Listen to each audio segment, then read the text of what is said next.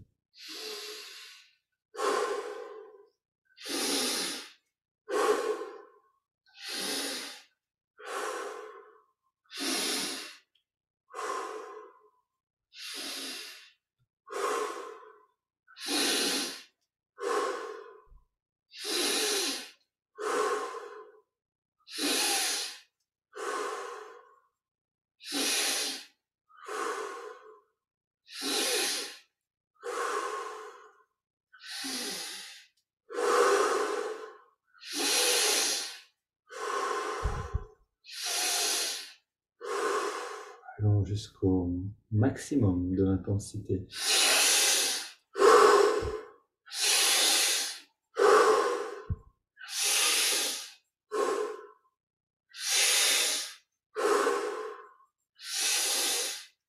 Cinq dernières.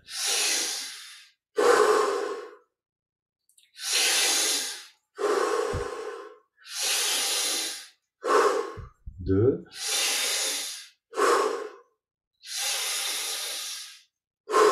Et on revient au centre. On pose les mains sur les cuisses, paumes vers le ciel, dos redressé, les yeux fermés. On prend une inspiration profonde et on garde l'air dedans. On détend tous les muscles. Puis on laisse l'air sortir sans faire aucun effort. Et on arrête simplement de respirer.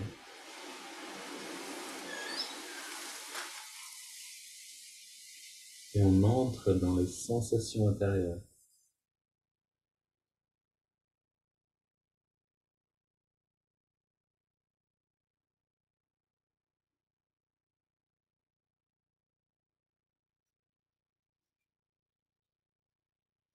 Puis on inspire à nouveau.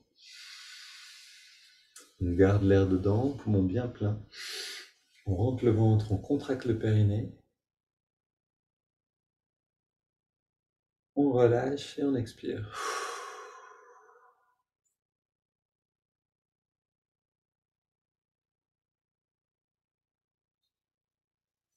On va reprendre des respirations profondes.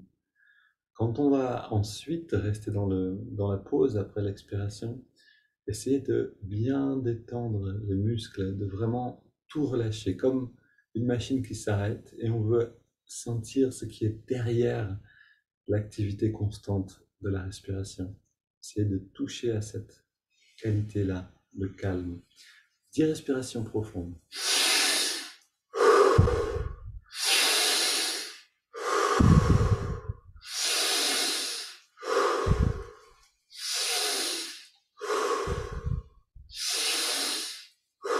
Cinq dernières.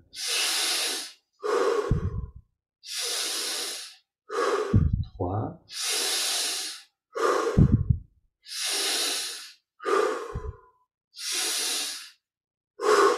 Puis on inspire lentement. On garde l'air à l'intérieur un petit instant. On détend bien tous les muscles. Puis on laisse l'air sortir. On ne chasse pas l'air, on le laisse sortir. On arrête de faire tout effort. On reste dans la détente. Dans l'arrêt de la respiration.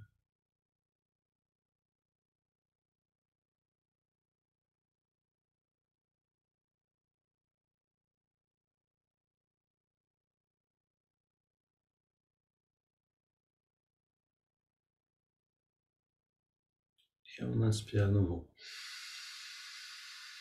On garde l'air dedans. On rentre le ventre, on contracte le périnée. On relâche et on expire.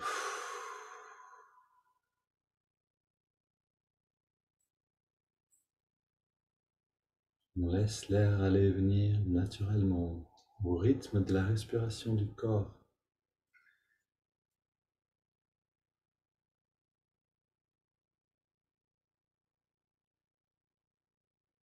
On continue d'installer la conscience dans le ressenti du corps d'énergie. Toute les sensations qui sont encore présentes maintenant.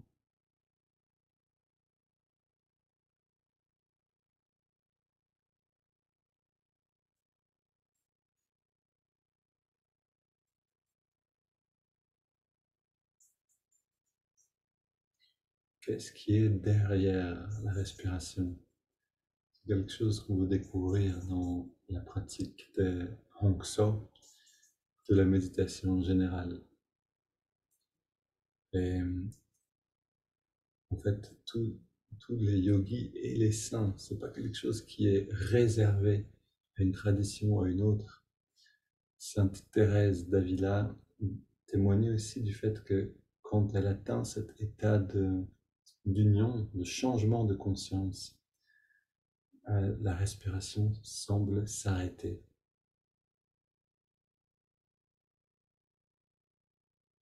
C'est quelque chose que les disciples de Yogananda ont pu voir. On voit des photos de Yogananda en état de samadhi avec les yeux aspirés, attirés vers le haut, ici vers l'œil spirituel. Et donc la respiration s'arrête, l'activité du corps s'arrête un instant.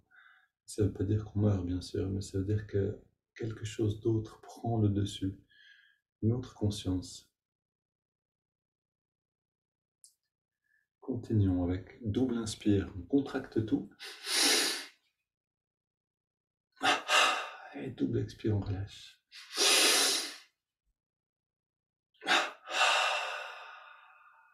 Dernière.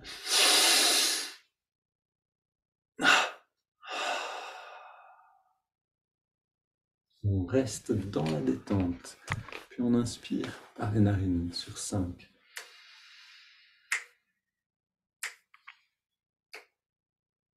On garde l'air dedans, même durée.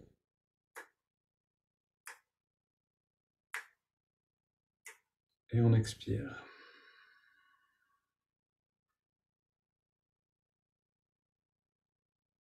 Inspire à nouveau. On ressent l'énergie qui remonte le long de la colonne. On garde l'air dedans et on sent ce courant intérieur qui vient jusque dans le lobe frontal. Expire, détente de tous les muscles.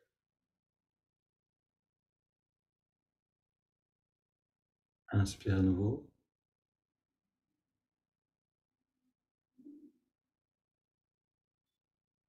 On garde l'air dedans.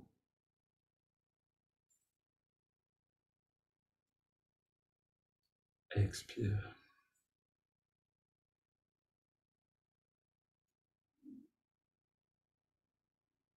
Inspire.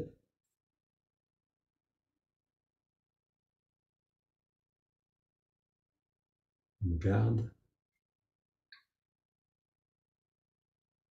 Et on expire. À chaque expiration, on veut relâcher un peu plus, relâcher les tensions qui sont d'habitude inconscientes. On prend maintenant une profonde inspiration. Puis on abandonne le contrôle de la respiration.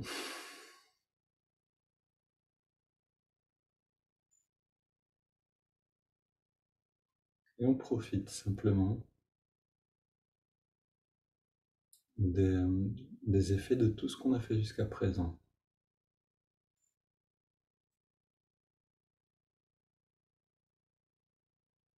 Toutes les techniques du yoga.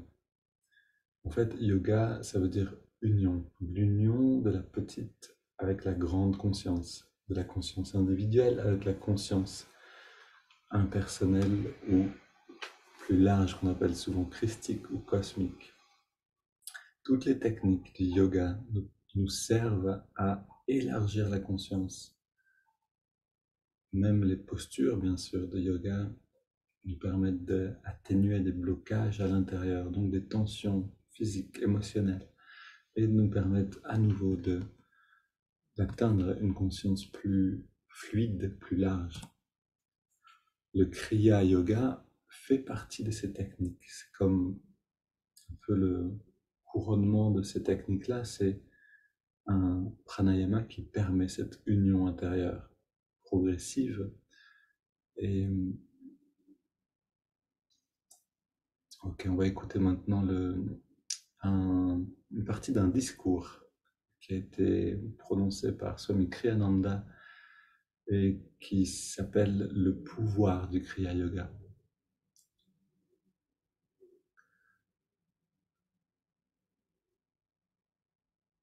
Un jour, je demandais à mon maître, Yogananda, est-ce que c'est une nouvelle religion? Alors là, il demande si le mouvement de la réalisation du soi, comme l'a appelé Yogananda, self-realization, si c'est une nouvelle religion.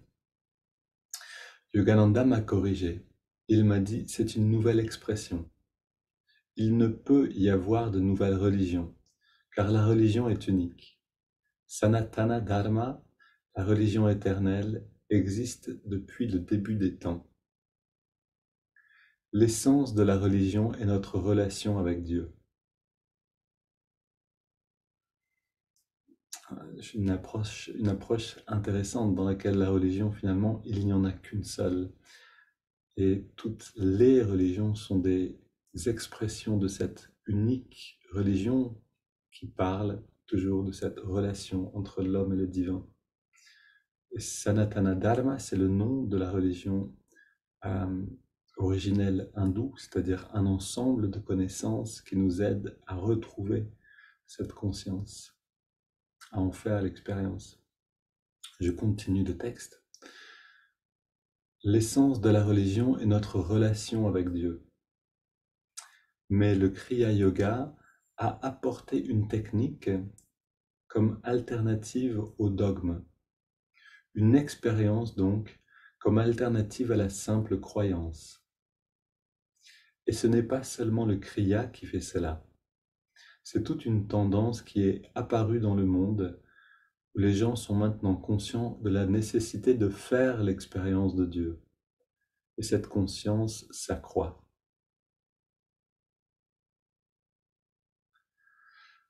Les gens deviennent de plus en plus conscients de la nécessité d'une technique pour les aider à y parvenir. De toutes les techniques du yoga, le Kriya est la plus sophistiquée car elle a été développée dans un pays où ce genre de choses était écouté. Alors la phrase n'est pas très bien traduite, je vais essayer de la retraduire. Voilà, développé en Inde, donc dans ce pays qui s'occupe principalement de spiritualité dans sa tradition, donc de cette union entre l'homme et le divin. Le Kriya est au sommet un petit peu de cette science qu'on appelle le yoga. Cette technique aurait pu cependant être développée n'importe où, pas en Inde seulement. Car ce sont des vérités que n'importe qui peut atteindre s'il va assez loin, assez profondément. Ces vérités sont universelles.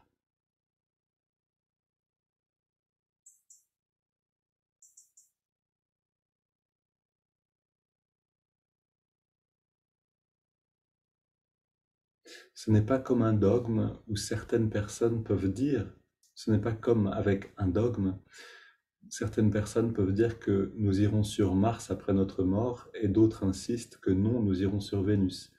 Et il y a alors une grande bataille, parce que personne ne peut prouver quoi que ce soit. Et je relis l'essentiel. Le Kriya aurait pu être développé n'importe où, car ce sont des vérités que n'importe qui peut atteindre s'il va assez loin. Elles sont universelles.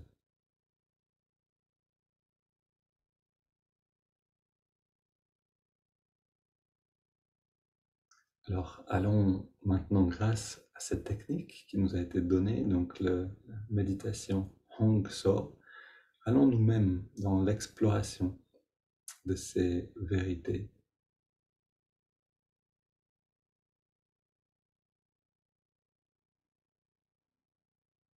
On n'a pas besoin d'atteindre ou d'attendre un état impressionnant de samadhi, d'union avec la grande conscience, on va déjà à notre échelle sentir que notre petite conscience expand, qu'elle grandit.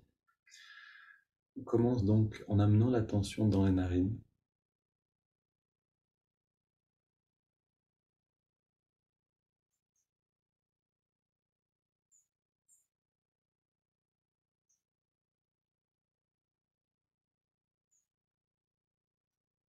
On ressent la fraîcheur de l'inspire et la tiédeur de l'expiration à l'endroit où on sent l'air le mieux dans les narines.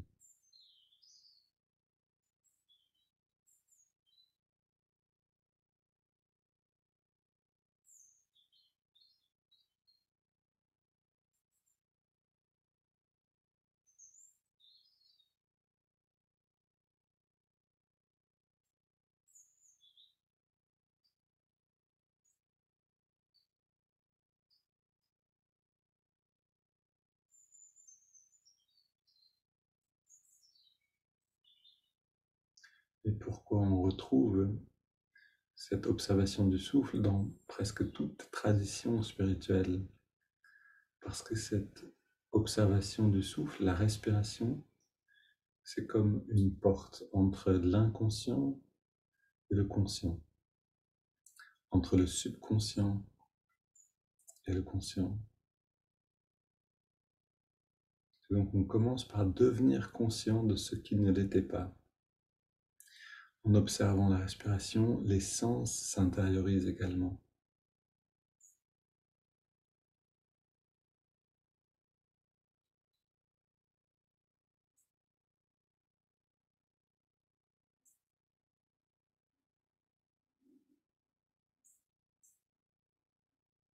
On ajoute le mouvement de l'index de la main droite. À chaque inspiration, l'index revient d'un centimètre vers la paume de la main, et à chaque expiration, on relâche l'index. En même temps, on relâche tous les muscles du corps.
Et ressentons comme à chaque respiration naturelle, notre perception change légèrement. On passe d'une perception extérieure à une perception intérieure.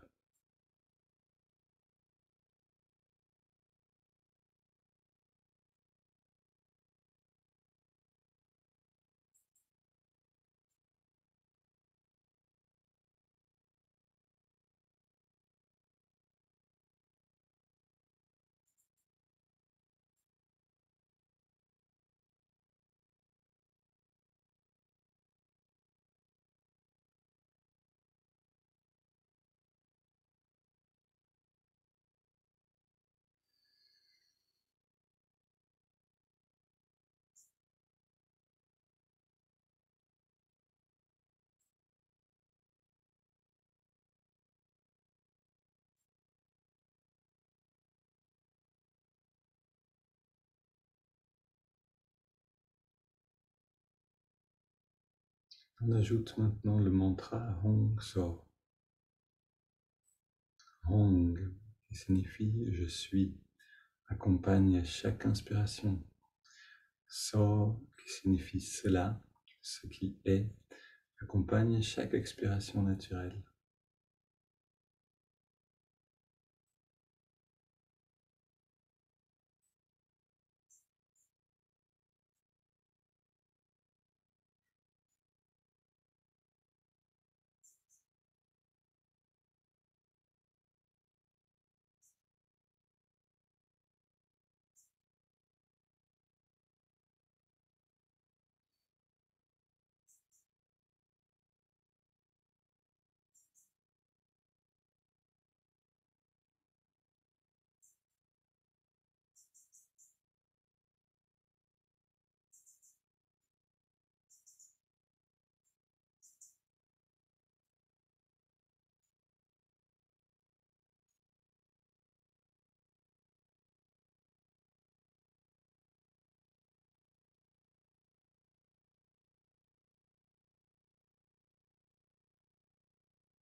Puis on prend une inspiration profonde. On expire en 3 fois. On arrête un instant de respirer, un petit instant. On laisse le corps respirer à son rythme et on entre consciemment dans cette douceur qui est en nous, derrière l'agitation du mental, derrière l'agitation du corps. On abandonne tout effort, toute technique aussi. L'observation du souffle, le mantra, le mouvement du doigt, on laisse ça de côté et on entre dans le ressenti de ce qui est maintenant.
On prenait le temps de demeurer dans cet état qui demande du temps pour s'épanouir pleinement.